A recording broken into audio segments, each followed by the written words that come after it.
اور supreme court کے senior ترین جج جسٹس منصور علی شاہ اور جسٹس اطہر من اللہ نے استعفیٰ دے دیا ہے۔ صدر کو بھیجے گئے استعفے میں جسٹس منصور علی شاہ نے 27ویں آئینی ترمیم کو آئین پاکستان پر سنگین حملہ قرار دیا۔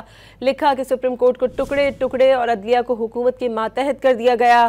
انصاف عام آدمی سے دور، کمزور اور طاقت کے سامنے بے بس ہو گیا۔ جسٹس اطہر من اللہ نے لکھا کہ وہ آئین جس کو برقرار رکھنے اور دفاع کرنے کا حلف اٹھایا تھا اب نہیں رہا۔ یہ عہدہ اور لباس ان کے لیے عزت کا باعث تھے، مگر اب وہ ان کو آخری بار اتار رہے ہیں۔